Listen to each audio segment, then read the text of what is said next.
Hey everyone, how's it going? Been a while since I talked about anything on this channel other than Peyronie's. So I want to talk about the mind here and philosophy.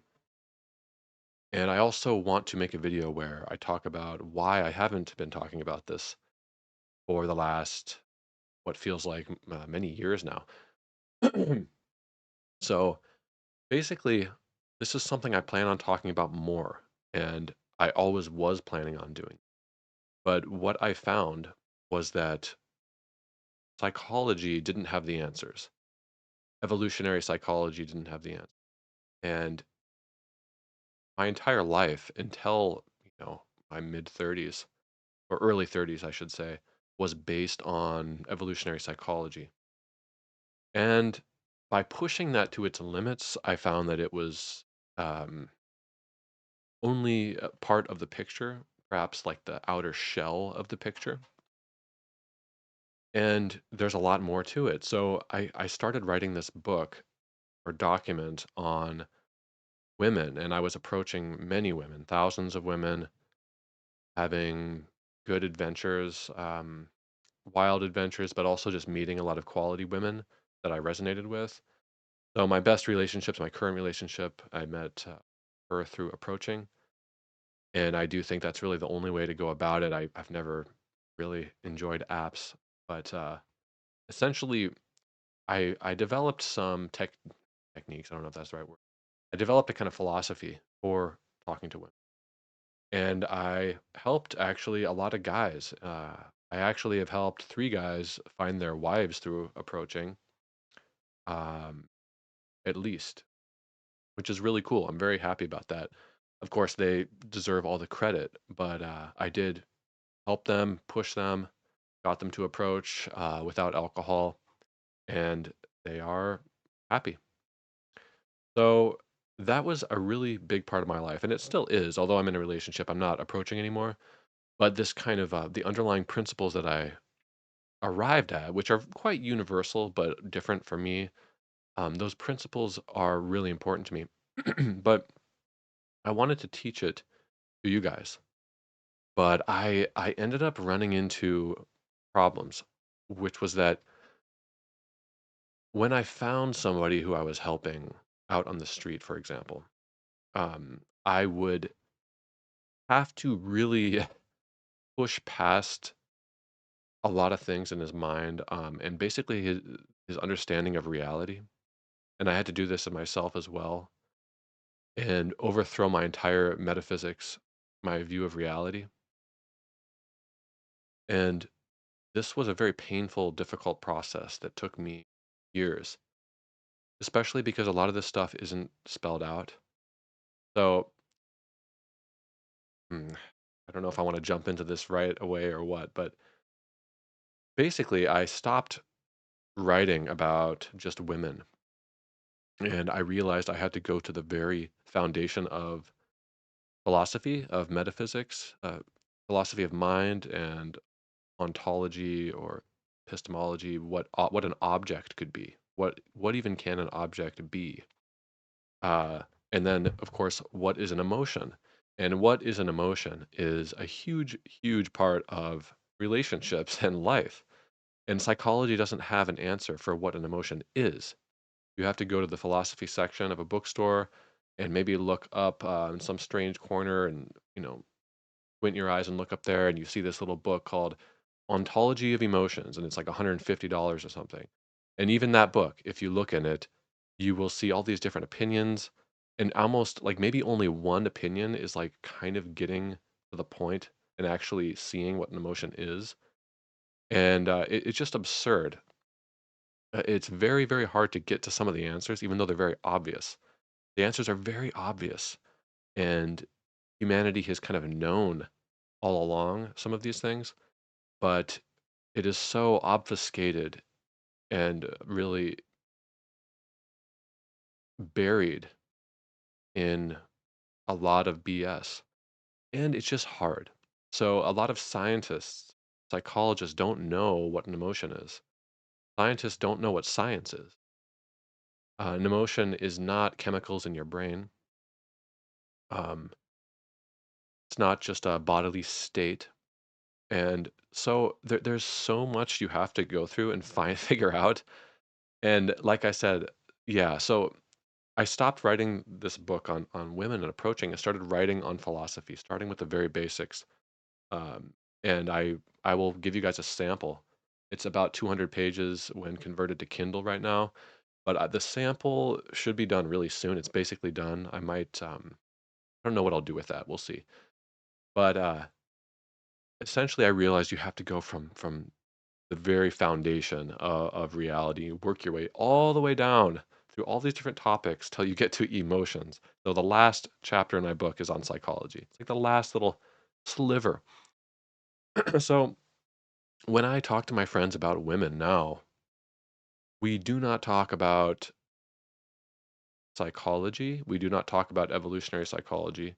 We do not talk about techniques or like certain approaches. We only talk about purely metaphysical concepts. So we only talk about the soul, for example, or what is the greater good, the form of the good, what Plato would call like an actual objective good. Um, Although objective subjective is a confusion. The problem with our society that we're facing right now is this problem of relativism, which says there is no truth, it's all subjective. Of course, that itself is an impossible statement. But relativism, on one side, we have relativism, on one side, we have fundamentalism. Both are totally wrong and really destroy us, or evil. They can be evil. Fundamentalist religiosity on one hand, and then total relativism on the other. Both are potentially evil. And so to break out, I mean, to break out of this, it really does take a while. And part of it, or at least almost all of it, is getting out of naturalism and physicalism or materialism. So a lot of people are still stuck in this, but physicalism is dying. And what is physicalism? I think most of you might know, but physicalism is the idea that essentially, generally speaking, only the universe exists, and it can be explained by the laws of science. That includes the mind and life, and essentially quantum mechanics and black holes and certain topics that, where in truth, law entailment ends, but physicalism tries to kind of patch things up. So physicalism will say that there's a wave or multiple universes to try to preserve and patch together this world only view of the world. Uh, and physicalism is completely false, um, but it takes a while to get out of that. So you do need to get out of it, though, and realize the importance of metaphysics. So we tend to hear the term metaphysics, and we're like, oh, that sounds like magic or some kind of bullshit. But the thing about metaphysics is it is essential, fundamental. You can't have physics without metaphysics.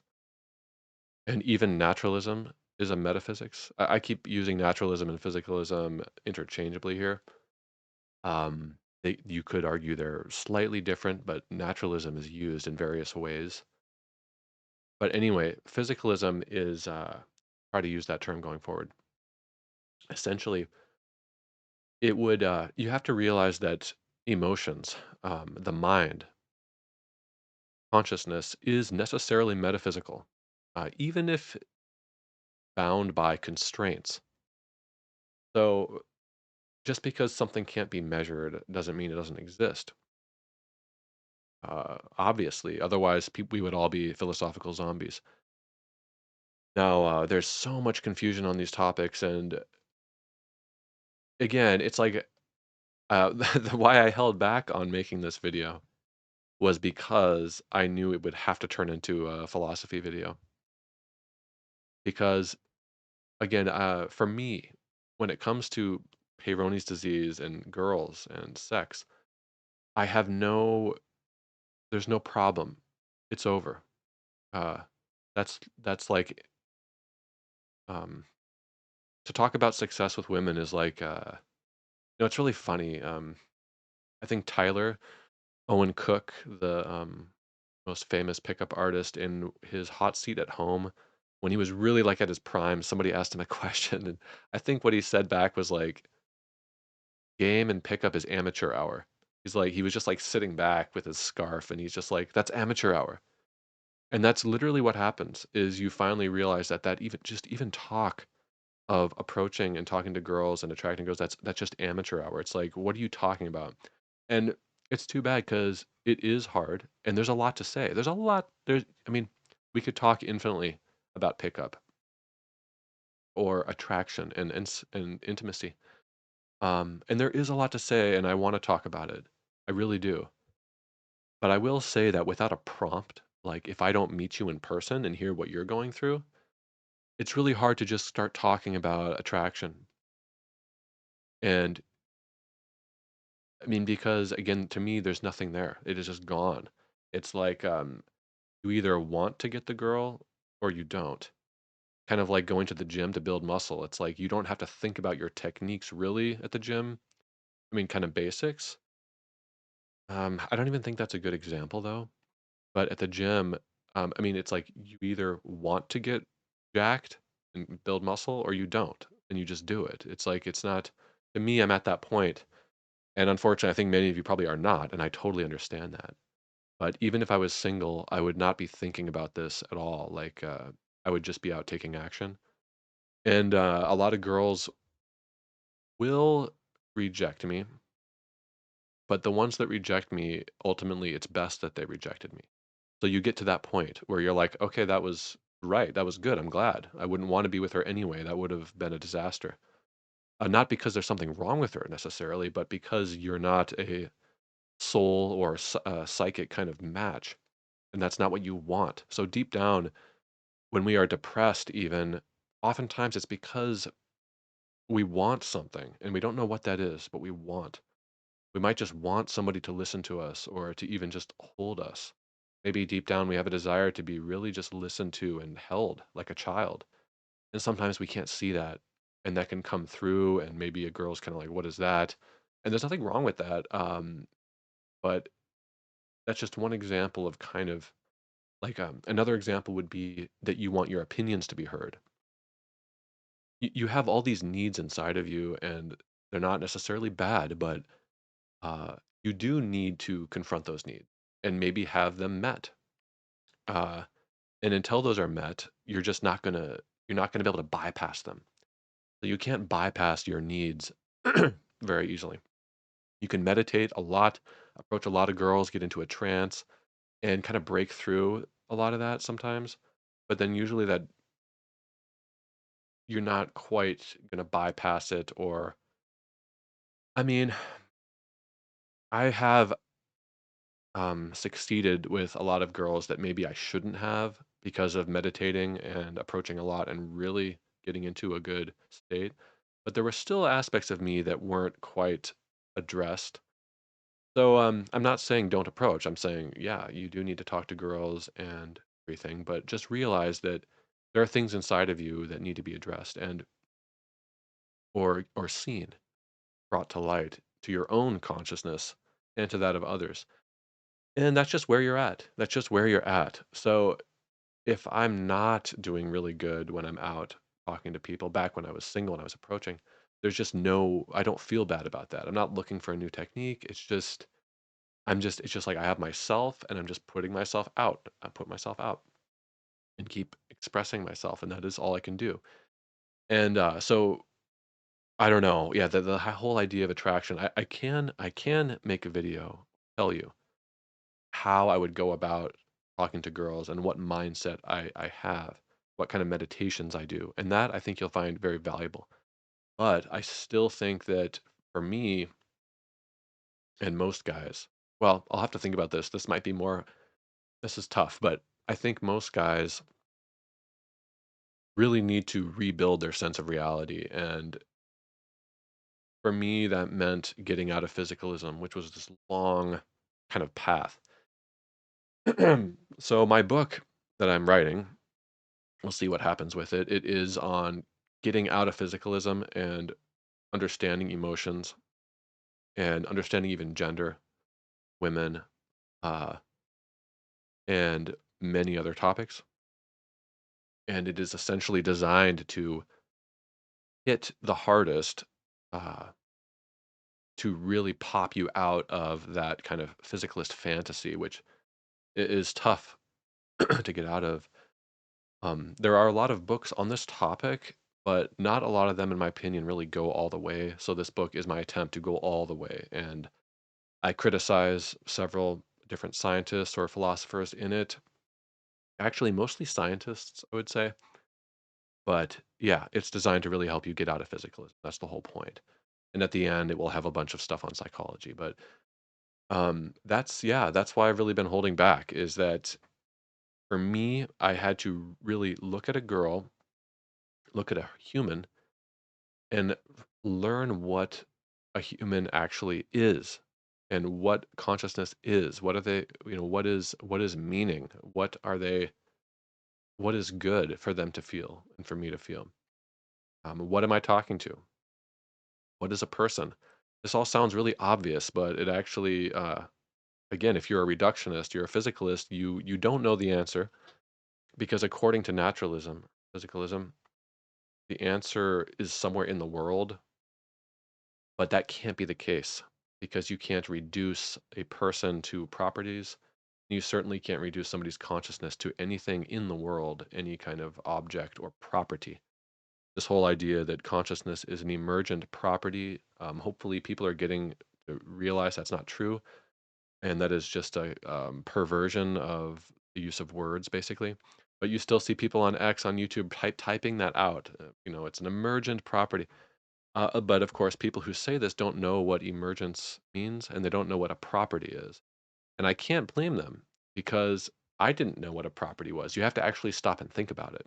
And of course, and some of the smartest people I know, including some of my family members, they do not know what these things are. A lot of scientifically minded people do not know what a property even could be and what emergence is, what consciousness could be. And so the deeper you go into this, you kind of have a return to common sense, to feelings, to the the ultimately real.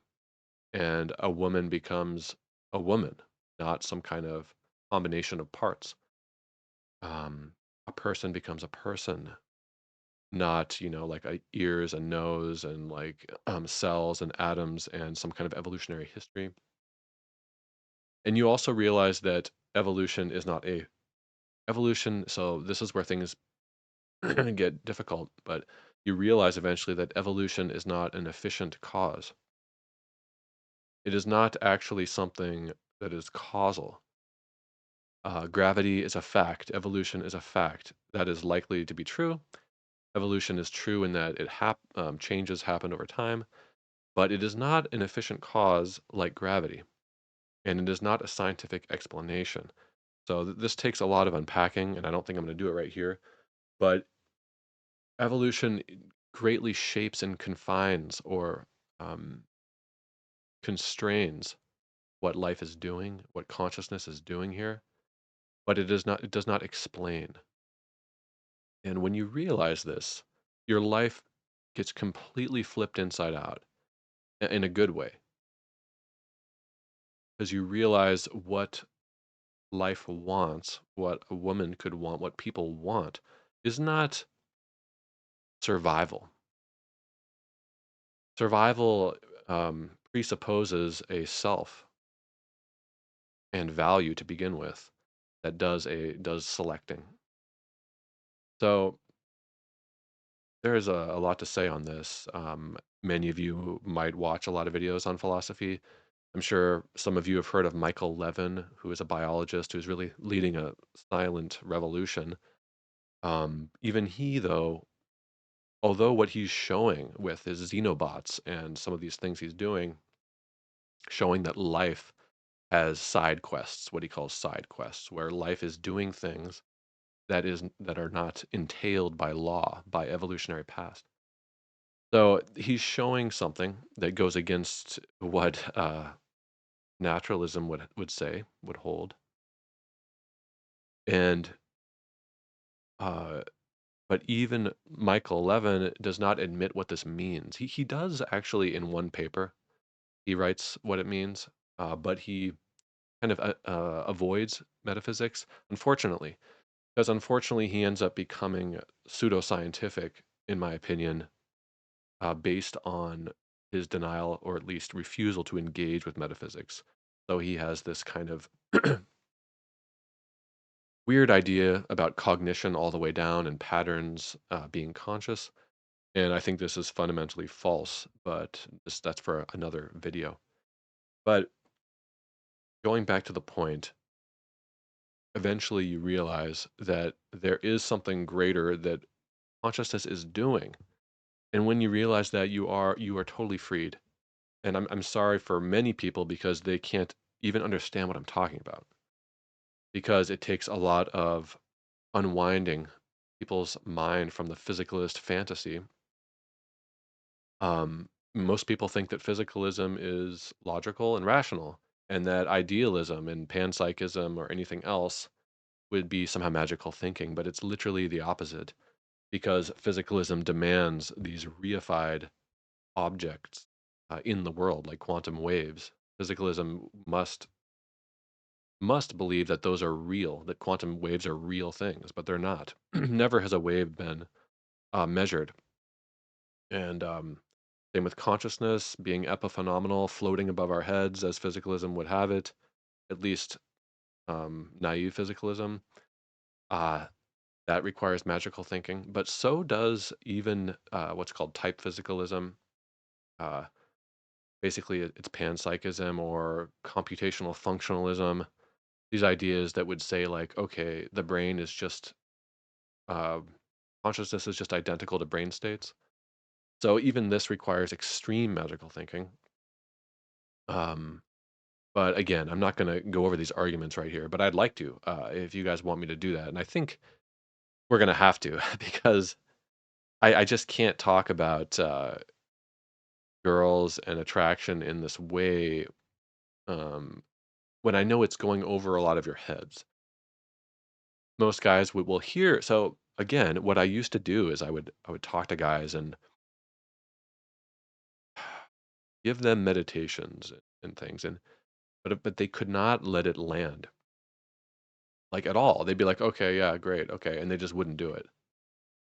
Um, and then I'd have to kind of break them down uh, in a very positive way. But you have to ask a lot of. I mean, I guess from here I can kind of try to stop on the philosophy for now and move into something else a little bit. But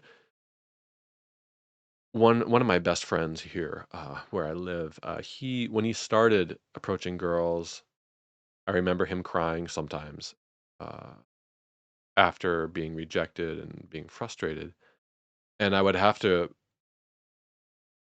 kindly ask him, which is the craziest thing. It's just very crazy, but you ask yourself, and I asked him, what could a girl like about you? And that's a very painful question to ask because it sounds like I'm criticizing you, like you're garbage or something. That's not what I'm saying. But you really have to stop and say, what could somebody like about me? And obviously, we're all special, but at the same time, we're not. And it's this kind of um, contradiction you have to be okay with accepting that we are special, but at the same time, why would somebody even like you? Why? There's no reason why anybody should like you. And it's a very sobering realization because we hold on to not only our interests and opinions, but kind of just our sense of self. We have this sense of self from our childhood, how we relate to our parents or friends, and that has become our identity. So, um, we have to kind of like let go of that and really get rid of what we might call the audience in our head. My dad uses that word a lot, that phrase. He's a psychologist. His wife is a psychologist also. And I grew up with a lot of philosophy or psychology in the household, which actually unfortunately poisoned me in certain ways. It was great in some ways, but it also kind of poisoned me because I was led to believe that evolutionary psychology was some kind of cause. Uh, yeah, anyway, but what you have to do is remove the audience in your head and all of your tones, emotional tones. And then that is like moved off you, and you're purely thinking, really thinking about what is good to the girl and to you and what would be enjoyable. So we can get practical here a little bit. Um, when you're approaching girls or talking to girls, and even just imagining like being with a girl that you like,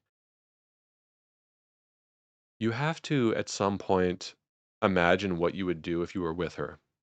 If she just said, "Oh yeah, sure, I'll be with you," and she would follow you around and do whatever you wanted. Um, Quite quickly, you realize that you're not happy or you don't know what to do because you all you wanted was just to be with her. Maybe just maybe to get intimate with her, or maybe just to just hug her. That's all you want to do, which is fine. But eventually you realize like, okay, we can lie around and hug all day or whatever, but is this good? Is this really the best? What can we do? And there's no easy answer to this, but after you experience a lot of girls and a lot of loss, especially, you start to become very practical. So a lot of my dates, I've never even used the word date, but I just did right now. It's funny. A lot of the times I took girls do something or came back to my place with them. It's just very, very like honest and practical and kind of stupid. Like just wanting to go buy some chocolate or cheese and coffee and just like eat that and listen to music together or something or just talk. Uh, go get cheesecake somewhere because I like cheesecake. Um, it becomes urgent. You get more urgent, but you also become more like extremely honest, where you're just not putting on a show. It's just like I remember when my friend met his wife, he ran up to her. He just quit. Um, he was badly addicted to alcohol, and I got him kind of off alcohol, let him stay with me for a couple months. And when he met his wife, I had him like run after her, and he was like out of breath, and he was out of breath, and he had been through so much. Uh, he had lost a lot. I won't get into that, but he had suffered a lot. And when he ran up to her, he was out of breath, and the way he looked at her and talked to her was just so raw. And he just invited her out to go get cheesecake. That's what I told him to tell her because I had kind of this long stretch of time where that's like all I said to girls. Um, and I watched it from afar, so I'm not sure exactly what he said, but I think he might have just said something like, "I think you look really nice." Um, and do you want to get cheesecake like over here? Like, so it's very specific, right? You're just not, when we're when we're younger, there's the classic thing we like ask a girl when we're in high school or later, even in my 20s, like, "Hey, do you want to hang out sometime?" Like there's no, it's like, what are they gonna do with that? You know? Um, my friend just made this mistake, and he's in his 30s. He said, "It was that sometime. Let's do this sometime, sure." And of course, you never end up doing it. Sometime usually means never, right? So you really get to this point where it's like, imagine that you lost everything. Um, Maybe you lost a loved one. Um, and maybe you lost your job. Maybe just a lot of bad stuff has happened to you. Maybe you were the enemy. Maybe you did a lot of bad things. Maybe you were the victim. Maybe you harmed other people in some way and it was just irredeemable. You're at the point where you hit rock bottom and it's like, I can't justify anything anymore. I can't grasp what is going on. You get to that point, and from there, you hopefully find the permission within yourself or somebody else helps you to see that you can move forward. And so when it's like you're talking to a girl, it's almost like you're talking to like it's almost like there's a little child there next to her, which is like the child you or like your son or daughter. And it's like, how are we going to make this work? We have to like feed this kid um and make them happy, even if there was some tragedy that happened. Okay, like there's a kid here. Like imagine that. Imagine if you have a kid and she and your the mom maybe died or something to childbirth and just things are not good, but you have this kid. And it's like, okay, so we have to just keep going forward. We're gonna make this work. We're gonna do this. I don't know how, but it's like, all right, like let's go get the cheesecake. Come on, like let's do this, let's do that. This would be good for us. This would be good for us. So it's a whole different frame of coming at talking to a girl than the what we're used to, where the girl's on a pedestal and we're so far below her, and it's kind of like she has legendary status, and just looking at her hurts us. Um, and I know that all too well. Just so much pain. I grew up with so much pain towards women, just so much sadness, in extreme sadness, and my chest would hurt just like seeing girls and thinking about them. And I had a lot of bad things happen to me with girls. Um, well, God, I mean, comparatively, probably nothing. Honestly, a lot of people go through just terrible things. But it tends to be this kind of inexperienced state of mind that we often are in, where we do not really understand what a girl would want, and what we're doing. I mean, usually she doesn't want much. I mean, we don't nobody really wants much. Um, we all want a better state of mind, and we want acceptance, and we want love, and anything else is kind of like added on top of that. Humor and all these things is like added like on top of that. So you really need to get to this kind of point where you do what could be called the inward turn, where you finally realize that the answer is not outward, but you turn inward like this. Um, Certain states of mind, meditation, certain experiences can just force that upon you. Terrible experiences can make that happen to you. Trauma, also mystical experiences. And I don't know.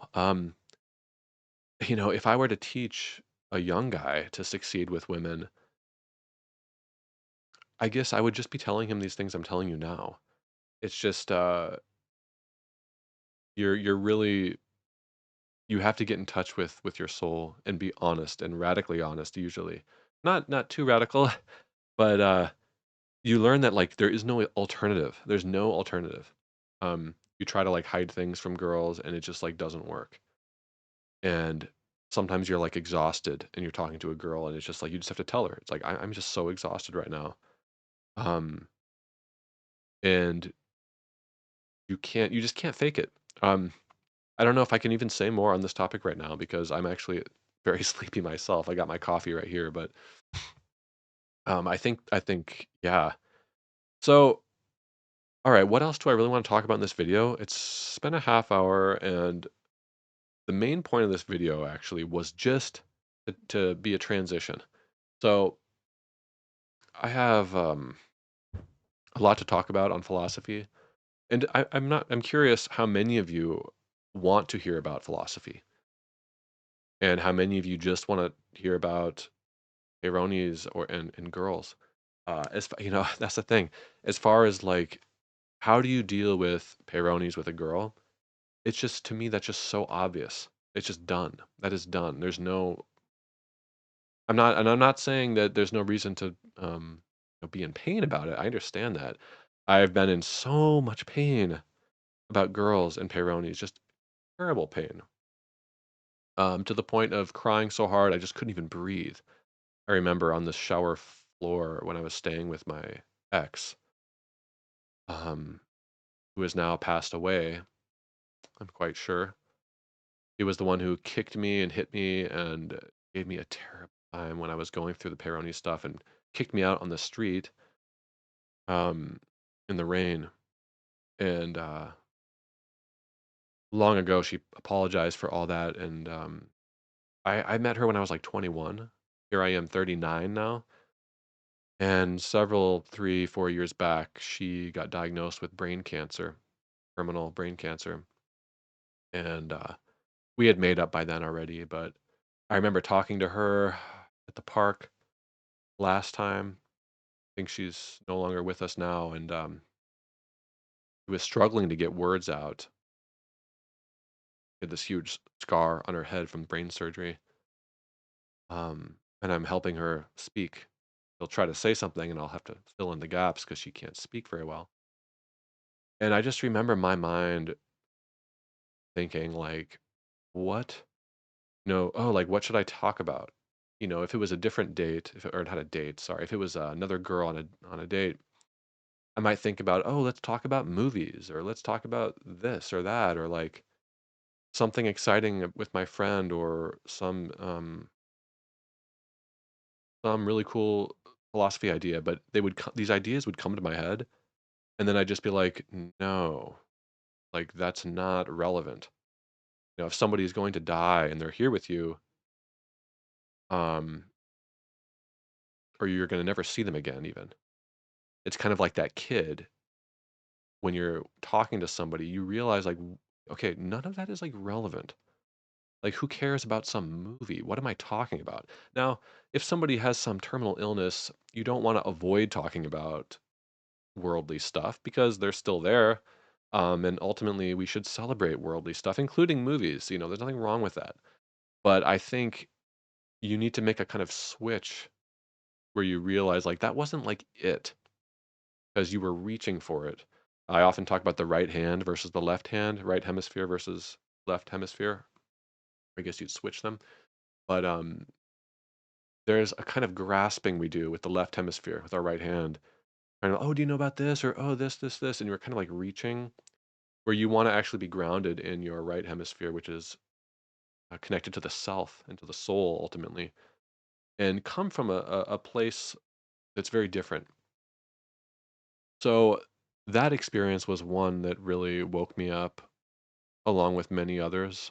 Um, I have some other kind of strange things I could mention about other girls, but maybe not now.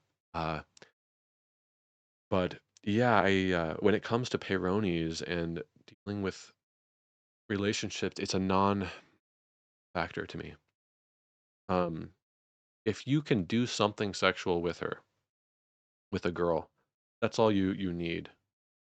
Um, Give me one moment here. I'm so sorry.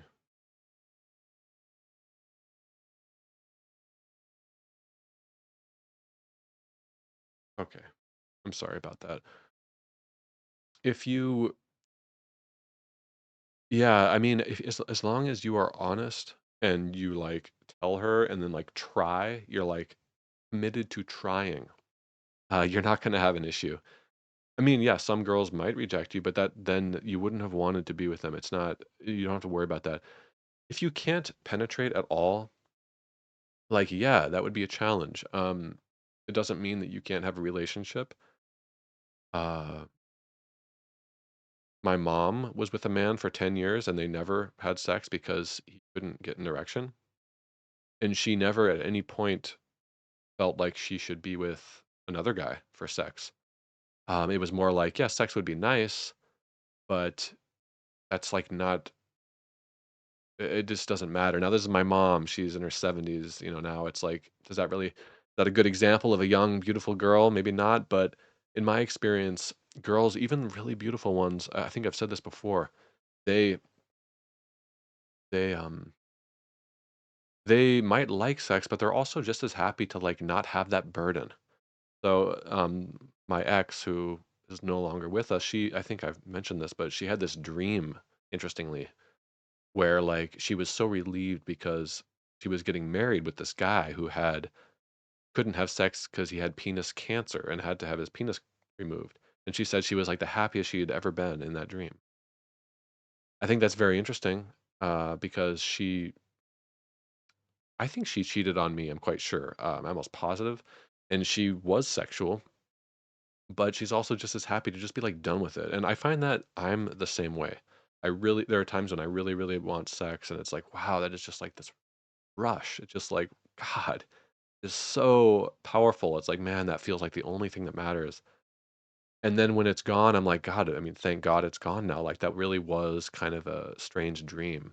And obviously, we should have both. Um, we should really cherish our sexuality and that urge, and try to enjoy it in whatever ways we can. But you do want to kind of be beyond it and contain it and kind of own it and not be fused to it and smaller than it. But I think you can see my point where even if you never had a penis at all, let's just like this is the whole irony is like let's say you didn't have Peyronie's disease. Okay, wait, no, I'm sorry. Let's say you have Peyronie's disease, like a bad case. Let's say there's that case versus no penis at all. And what's very odd is it almost seems easier to live without a penis at all, right? Even though that shouldn't be the case. Nobody, none of us want to like lose our penises, but there is this weird reality where it's like being in that gray zone bothers us so much, right? Having this like bent, messed up penis and having to stretch it and do all this stuff that can feel more maddening than just saying, "Okay, I don't have a penis." So note that, and you know, note that even if you didn't have a penis, you would actually pursue relationships with women. You would. I would. Um, I would because honestly, I like hugging women and snuggling more than sex. Again, sex can be very this powerful kind of thing, but that's not really as good to. I mean, it's great. It's really hard to compare those two things. They're so different, right? Sex and like cuddling and that deep connection and love. They are different flavors, but one is certainly better than the other, in my opinion. And it's not sex. So if I didn't have a penis, I would still talk to girls or have a female partner and please her in other ways. Now, most of you are not penisless. We have, I think all of us have a penis. I who knows, but some of us have penile implants, and those work wonderfully. And that is a final option, and it's fine. Girls accept it. I'm gonna probably have a guy on here with a penile implant who's in his 30s, and he's experienced probably quite a few girls with the implant now. I don't know how many girls he's experienced in the past before the implant, but I feel like he's having more experiences now. And it's working out and it is fine.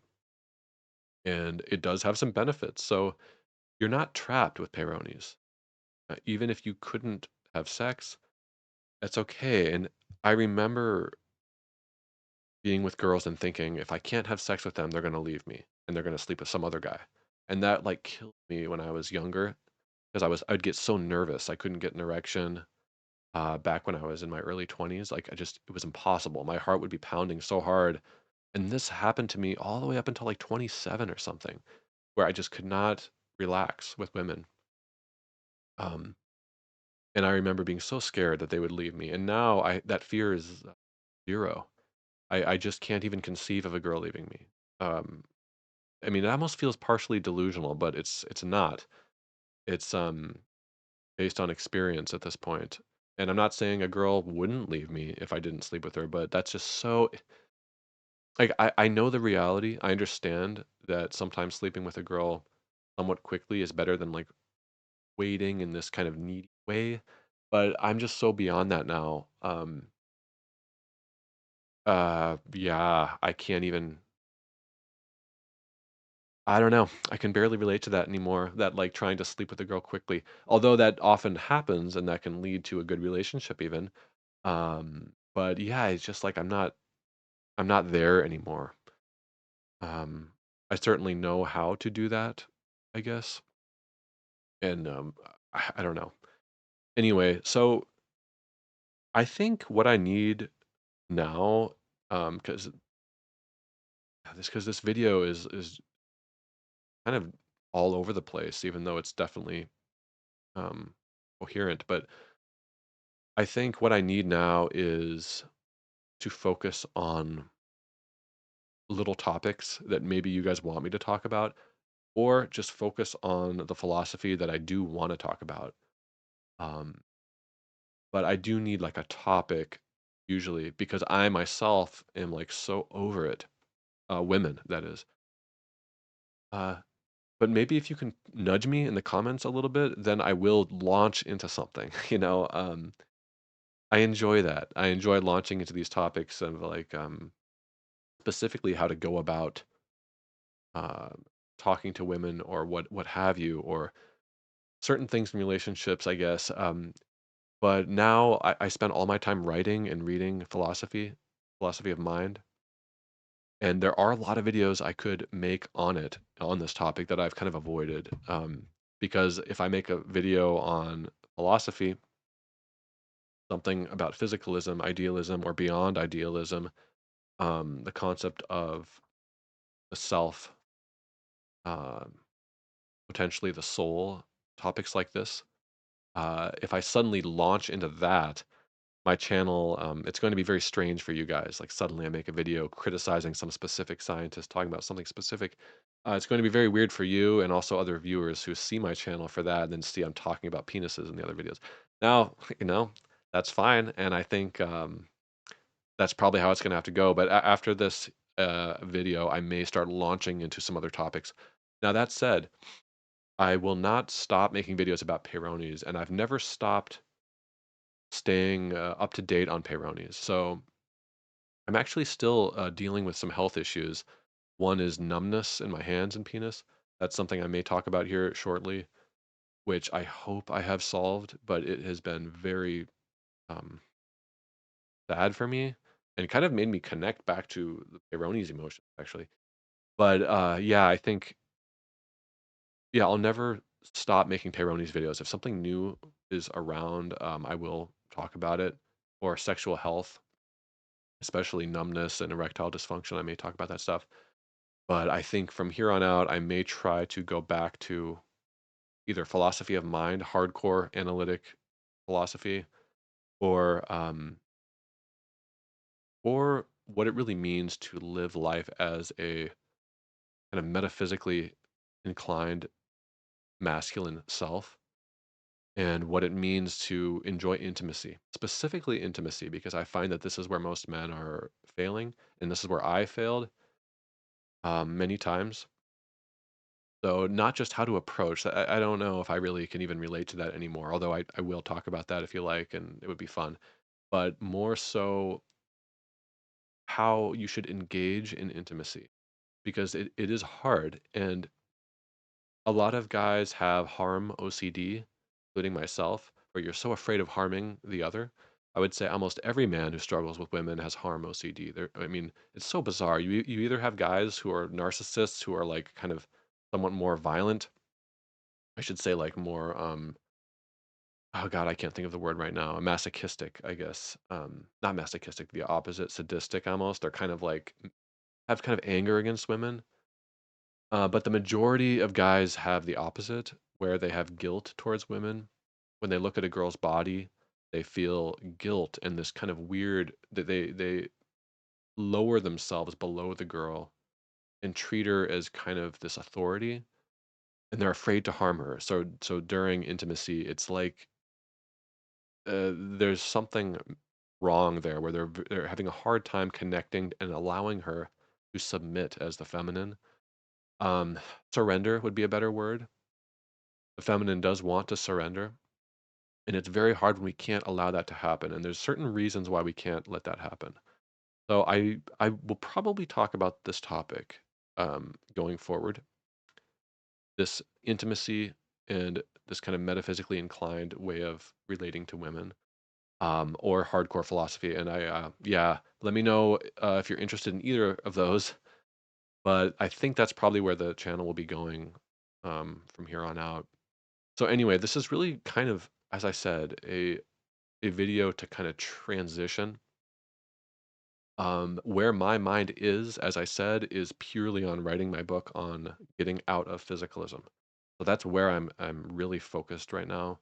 So if you want me to talk about that, I'm kind of at my prime right now to talk about that. But yeah, both topics, anything about the mind, I will be thinking about what kind of video to make next. So yeah, I guess you might expect straight up philosophy videos on here that will be just as competitive, if not, well, probably much more competitive than say what you might find on philosophy channels. People like Alex O'Connor. It's not even. I would say it goes far beyond that, but I'm not interested really in talking about some of the topics he talks about. But yeah, it should be up there, I guess. So we'll see if I go ahead and make those videos. I don't really want to make another channel for this, and the reason is that philosophy is directly connected to the mind and to the soul. And so I don't really see a way to kind of like decouple this. I don't want to talk about philosophy in this dry way. Okay. That's not what it is. Philosophy ultimately is just the pursuit of the truth. And the truth is not relative.